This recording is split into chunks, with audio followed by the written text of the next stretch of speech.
Every Maine business adds value to our state. Diversity adds strength and beauty to our communities. We each have different journeys with a common goal: to prosper and contribute to a vibrant, thriving future in Maine, all to help strengthen the economy. Greenlight Maine and Bangor Savings Bank present Elevating Voices, a celebration of Maine's diverse business community.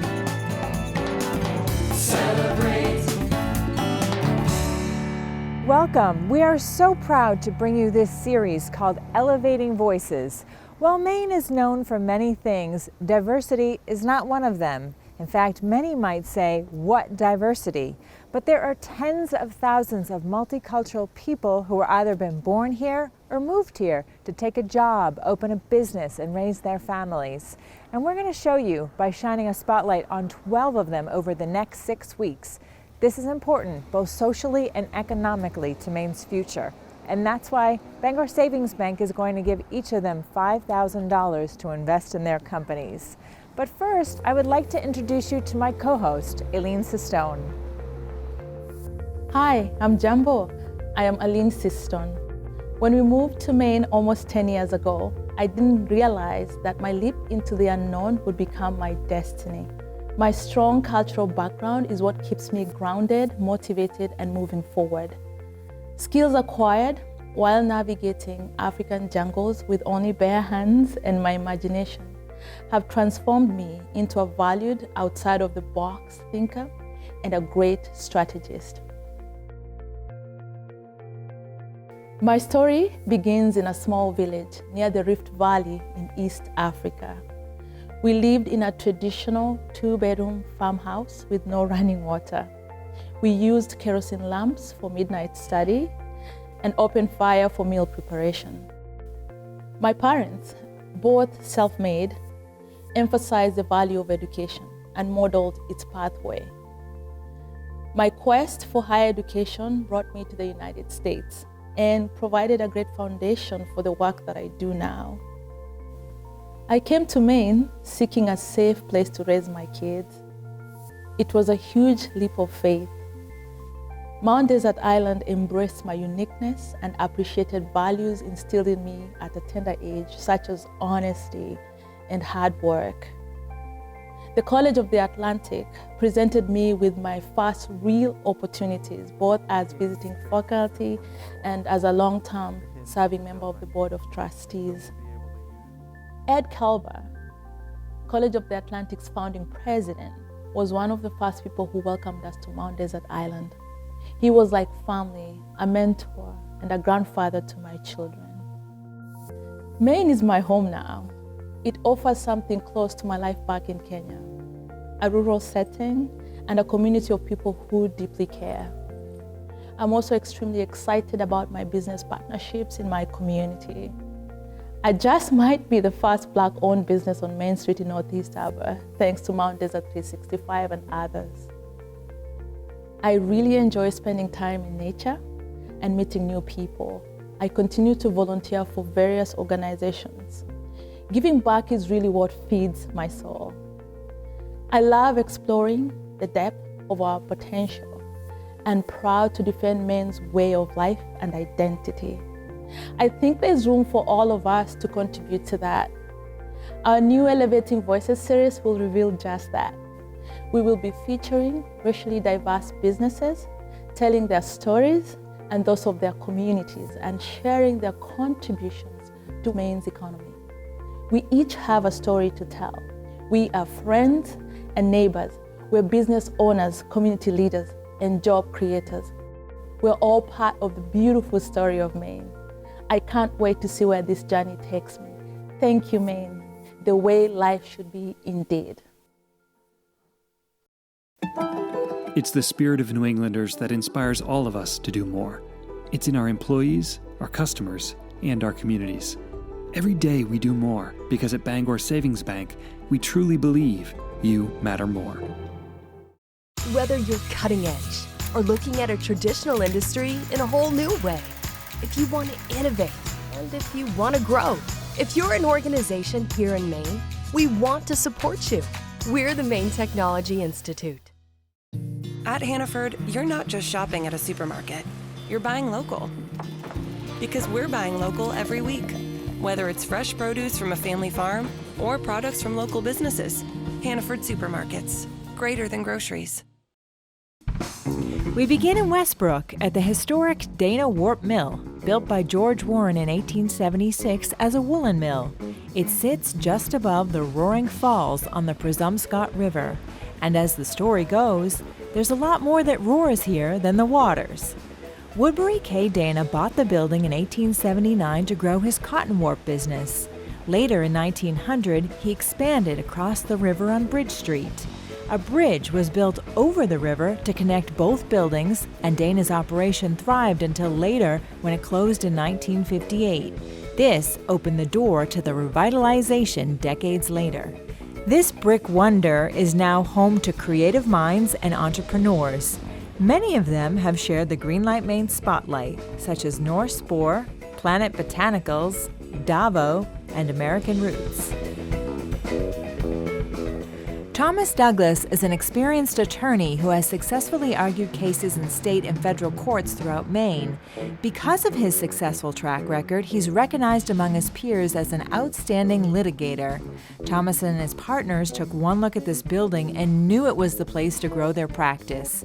He loves coming to work here every day and welcomed us to sit down with him and take in this tastefully adorned office that emits justice, dignity, and honor toward the law. Let's talk about your childhood and your family life and what that was like growing up. Sure. So I grew up in central Jersey, between Princeton, Trenton, New Brunswick. Parents divorced when I was 12 or 13, and so my mom pretty much raised me and my two brothers as a single mom. I know this is going to sound corny, but she has a very strong sense of justice. If things are unfair, she wants them to be corrected, and she insisted on that with us in all things. You know, that's sort of how it shaped our character in terms of, you know, how we look at the world. You know, we want things to be fair. Certainly shaped in large part who I am today. So great, which is what led you to be a lawyer. Yes. What was it like to come to Maine and start practicing compared to all the cities that you'd worked in? A lot of people think that because we're Maine, the practice of law up here is not as sophisticated. That like we'd be litigating about cows and chickens and pigs all the time or something like this. You know, I had a mentor once many years ago who said, a law office is a law office anywhere, whether it's in Omaha, Nebraska, or Portland, Maine, or Philadelphia or Boston. So I'm from the city. I know there's all different kinds of ethnic backgrounds, but you come here and, I mean, let's face it, people are just white. Did you take any sort of, you know, did you feel a certain way that you had to, you know, fit in or do anything differently? So no, I mean, you know, it's interesting because statistically speaking, right, Maine is either the whitest state in the country or the second whitest state, depending on what year it is, right? That said, there are more people of color up here than folks realize. And there are people of color who have been here for generations and who have those roots here. And so, you know, there are black churches and so on and so forth. And so there is a community here. Admittedly, you have to sort of go searching for it when you first arrive. But it is here. And so I guess it depends on where you go in Maine, really. But I find that, you know, there are more people of color and they have more of a presence here than people know. You started a sector of the bar. Sure. So after George Floyd's murder, we started the first section of the bar. It's like a separate, almost like a club, if you will, for lawyers of color. And I was involved in sort of getting that started up so that lawyers of color here in Maine, of which there are few, more than I had thought, but few, had sort of a place to network and communicate and just share fellowship with each other. What do you tell people who might be new to Maine or might want to come here that are maybe afraid to? Like, how do you navigate that? What advice would you give them? What I would say is you should come. The quality of life here is excellent. And there are more people of color here than you realize. And this is a great time to come because, you know, there's sort of been an awakening here. especially since George Floyd died, where people are really working now to form these organizations and institutions to support people of color up here and to network, to have like a network for people and have more of a visible community. And so it's a great time for people of color to move to Maine. So Tom, when I moved to Maine, the advice I got was establish your niche and do good work. What do you think about that kind of advice? I think it's perfect. One of the great lessons I've learned here as an attorney of color in Maine is that, it doesn't so much matter what you look like or what you sound like or where you're from. If you do really good work, people will hire you and they will refer their friends to you as well. And so just a really important lesson. Absolutely. And the other piece that I found really, really helpful is engaging with your community and volunteering and supporting local organizations. It seems like you're engaging in that kind of work here as well. Absolutely. So we are, we serve on the board of many not-for-profits in the area, and we're involved with the local sports teams and the local community, school events and things like that. Mm-hmm. It's really important to support the community and just to let them know that you're out there and you're a force for good.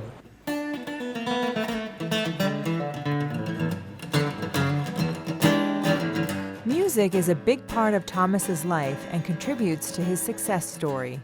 I've always played music, and being a lawyer can be stressful. And so I had a big trial, right, against some of the more formidable defense lawyers in Maine, and the trial was going to start on Monday. And I had a gig lined up. It was a solo acoustic thing. I was just going to go with my guitar and play for 3 hours in a local bar, and two of my lawyer friends showed up to the gig, and they took a break and they came over and said, "Well, hey Tom, you sound fantastic, but don't you have a big trial on Monday? Like, what are you doing here?" And it was, but they also understood that that's my outlet. Tell us about Boba Funk. So Boba Funk is it's my latest project. It is a funk, soul, R&B outfit. And our singer is just phenomenal. She teaches classical singing at Bates, and so it happens when you take somebody that sings opera and you get them to sing like Aretha Franklin and Stevie Wonder. It's pretty awesome. And so basically like an all-star band with just a truly formidable singer. And so it's a lot of fun. It's a lot of fun. Probably take it a little more seriously than I should, given my day job, but it's just too much fun to pass up an opportunity to play with those guys whenever I can. Tom, thanks for being here. I'd like you to take us back to the moment where you got the phone call from Elevating Voices asking you to be on the show. And when you hung up the phone, what were you thinking? What was going through your mind? I honestly didn't know what to think.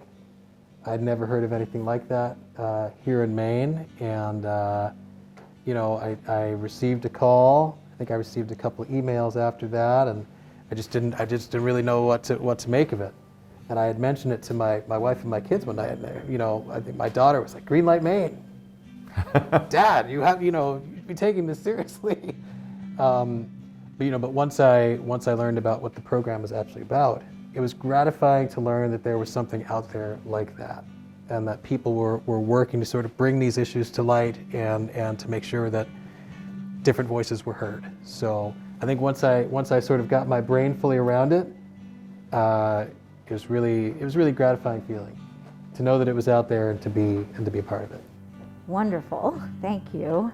So now that you've been part of this, you've been to the show, and we're here today, and you're going to get this prize.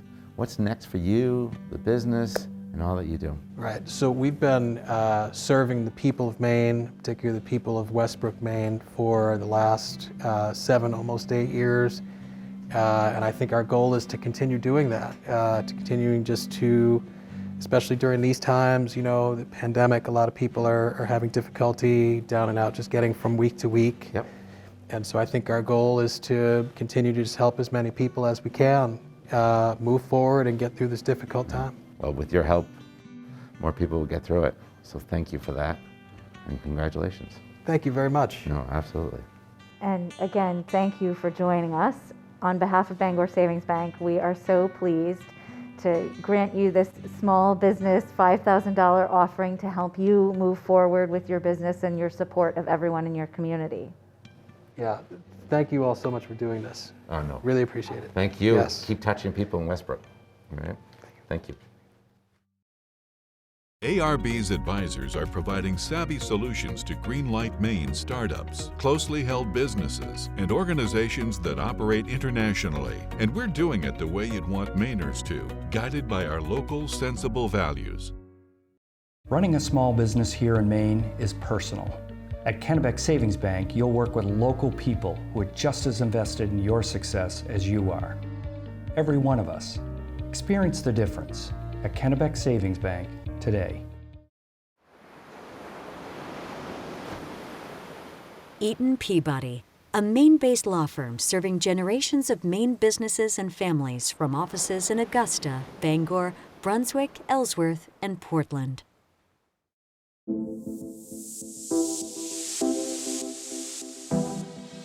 We didn't have to go far to meet our next entrepreneur. Just upstairs at the Dana Wart Mill, we visited the beautiful studio of Ebenezer Akakpo. Hi, Ebenezer. Hey, hello, how are you? It's really nice to see you. He's a jewelry designer who incorporates the symbols of his homeland of Ghana.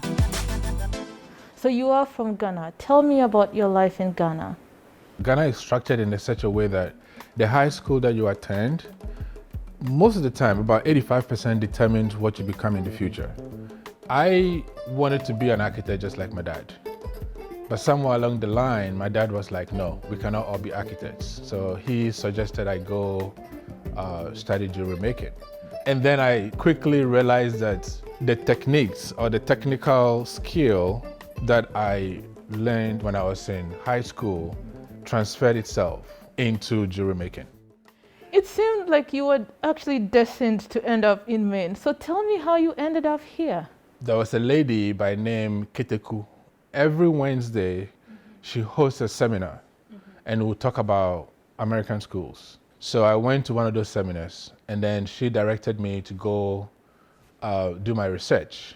After my research, I came up with 2 schools in three different states, Maine, Texas, and Indiana. Went to meet with her and then she said, Maine. If you go to Maine, your parents will be able to sleep at night. I had no idea what that meant, but I was like, okay. So I only applied to Maine College of Arts. I just applied and that was it. And then I left for Italy. I went there specifically for jewelry making. Everything in the class was taught in Italian. Yeah, so it was there that my dad sent a letter at the time that I have been accepted to Maine College of Arts and if I still was interested in going to Maine. So I was like, yeah. I thought I was coming into a complete 100% jewelry making school. I had no idea that it was a college and I had to study things I didn't want. There was another instructor, Tracy Cockrell. She said, Ebenezer, I know you're frustrated, but you have to let go. If you let go, you begin to understand why you are here, and then you begin to understand that the things that you are studying is going to help you back in the future. Well, I met Ebenezer in 1999 when I first started at Maine College of Art. And Ebenezer was a junior at the time, and so he had come with a really strong skill set because he had studied in Italy prior to coming to Maine College of Art. And then in March, the following semester, what we have is a merit competition, which is the biggest competition at the college. And it's the competition that students make the most money at if they win. And so Ebenezer just filled this large case with all of these pieces. And it was hands down. And he was the first student from the metals department to actually win the top merit scholarship. Prior to going to RIT, my whole mindset was I just wanted to design and make luxury products, like high-end, very expensive products. We did a class trip to Cooper Hewitt Center. And it was there that I actually saw a show designing for the 99% of the world population. And I was like, oh. So apparently all the luxury design products only target 1% of the world population. After the show, I came back with a mindset, how do I use design as a tool to solve problems? So then I had to go back to when I was growing up in Ghana. What were some of the problems that were literally apparent? So I went with water. My head of department teamed me up with another company who were also working in something similar. Their system actually was a portable UV system, which was about $200. So I started integrating their system into my design, and I ended up taking prototypes to Ghana. And it's funny, when I also happened to make a presentation to UNICEF in Ghana. After the presentation, one of the gentlemen came to me and said, yeah, it's a nice project, but good luck. When you go to the villages, they're going to tell you their grandfathers or whatever grew up to be 90 years old drinking the same water. So they would not see the importance of it. So I said, okay, if you guys got it for free, would you want it? Oh, yeah, we want it if it's free. And that was when the jewelry making kicked in again. And for the first time, I saw in every jewelry shop, they had the heart shape symbol, but their own interpretation. And I was like, we have these symbols in my country. These are ancient symbols. How cool will it be if I can take those symbols, try to maintain the integrity of the symbol, but bring it into the modern world? And the whole idea was that 70% of that proceeds was going to go directly into providing the UV units to people who want them. That is how it all started. And then, I got opportunity to come back to Maine to work for Maine College of Arts. And I thought just by having the earrings and having them on their website, people would just like it because it's a cool story, right? No. I was like, okay, how can I get people to buy my work? They don't know who I am. So one time I went to visit my cousin in London, and we're walking down the streets of England, and I saw fresh Maine lobsters sold here. I'm like, what? So I thought that was kind of cool. But then it also triggered something, which was the symbols from Maine. What are they?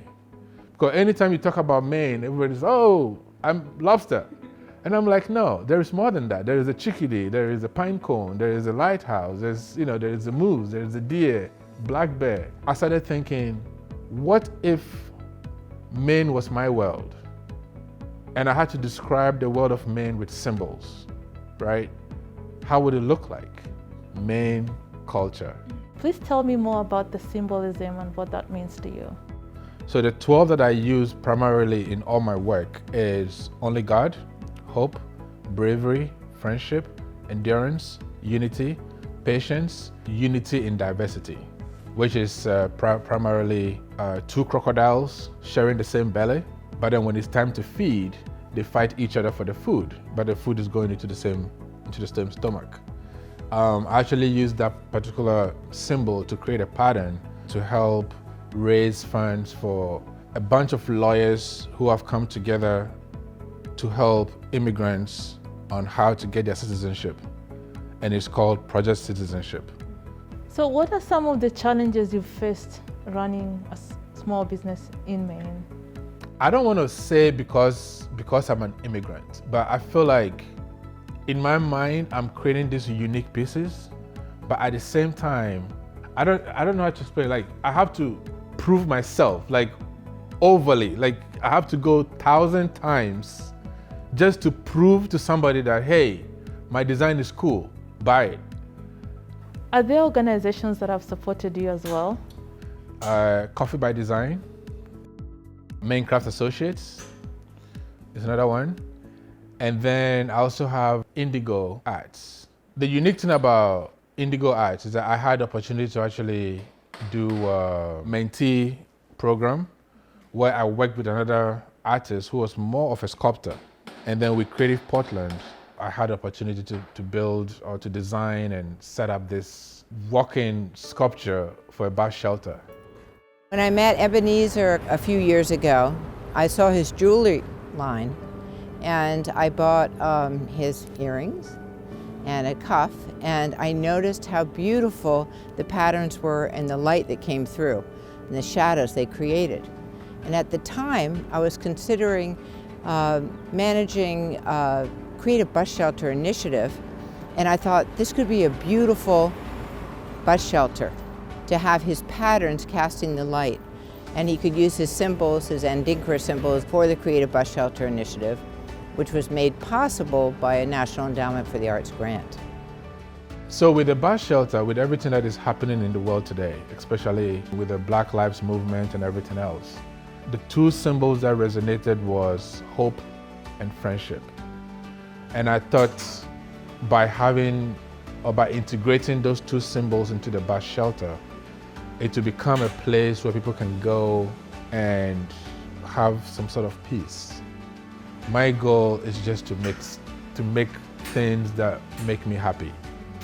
And if it makes me happy, then it will make somebody else happy. And I believe that as immigrants, if we can focus on what we can do to make us happy, then that will extend to the third party. Ebenezer, when you got the phone call from Elevating Voices inviting you to be on the show, when you hung up the phone, what were you thinking? I was very excited initially, but then I also said to myself, okay, what am I going to gain from it? Not necessarily gain in terms of monetary, but how is it going to help me to grow as a person, or to grow my business? So Ebenezer, now that you've gone through Greenlight and you've gone through the program and there's a check at the end of the line, where does your business go from here? A good place for me to invest this money would be following the same steps of using technology, which is CNC machine and possibly 3D printing. And then maybe sewing machines too, because I do fabric, which is then converted into pillows and stuff like that. I actually have 2 of my pillows in Angus King's office in DC. Yeah, so I've had people take pictures and send them to me, like, hey, I like your pillows. So potentially that is where I would like to invest or push whatever money I get from here. Well, we are so excited to see what happens next for you and your business. And on behalf of Bangor Savings Bank, we're so happy to present you with this $5,000 business grant to help you grow. Yay! I wish you could see the smile on my face. Oh, you can see it in your eyes. Yeah. Absolutely. Yeah. Thank you. Located off I-95 in Oakland, First Park is Central Maine's most connected business park. Fiber internet, 3-phase power, and pre-permitted sites make it easy for entrepreneurs, innovators, and businesses to start or expand their business. Details at firstpark.com. Sutherland Weston, helping businesses start, grow, and expand in Maine. And empowering business owners to be persuasive and prepared. Smart, responsive, creative. SutherlandWeston.com. At Martin's Point, we make Medicare easy, so you can focus on the good stuff. Our Generations Advantage plans offer complete coverage and all-in-one benefits that Mainers trust. The time to switch is now. Call or visit us online today.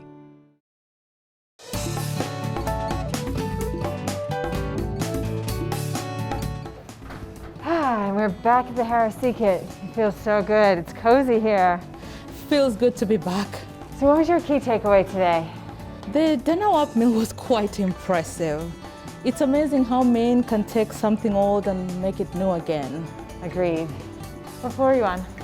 On the 3rd floor. I'm ready for some rest. I'm beat.